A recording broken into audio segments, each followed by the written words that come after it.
बानी ससुराल ये भौजी जात बानी ससुराल भतारी अरुआत बारे हो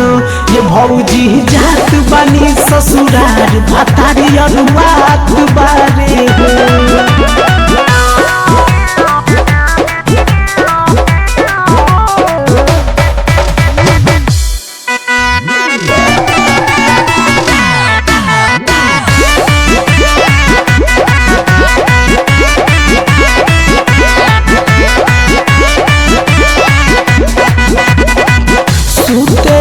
अकेला उनका लागत बाटे पाला हमरा बिना एको पल उनका ना रहला सुतेले अकेला उनका लागत बाटे पाला हमरा बिना एको पल उनका ना रहला देखी सपनवा हमरो सजनवा रात बारी हो देखी सपनवा हमरो सजनवा रात बारी हो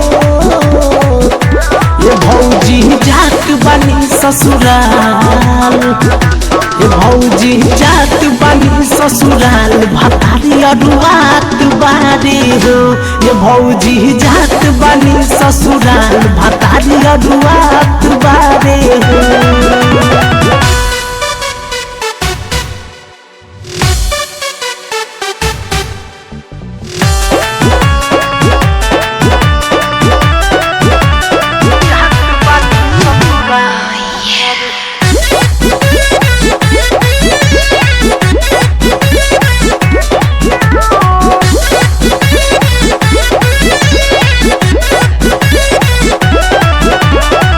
कही चाकी सना राहुल राज फोन कइले सहिया के बारे में हमरा के बतइले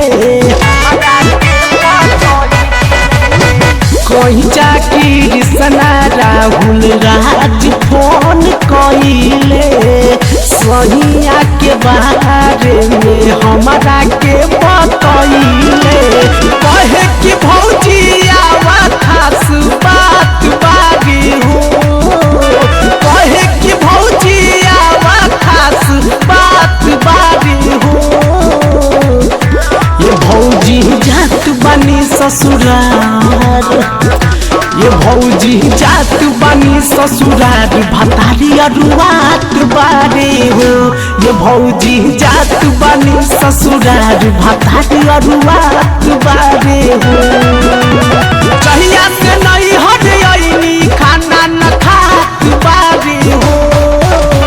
चहिया से नहीं हट आईनी खाना न खात बारे हो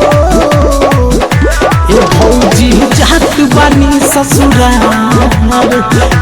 ये भौजी जात बानी ससुराल भतारी अरुआत बारे हो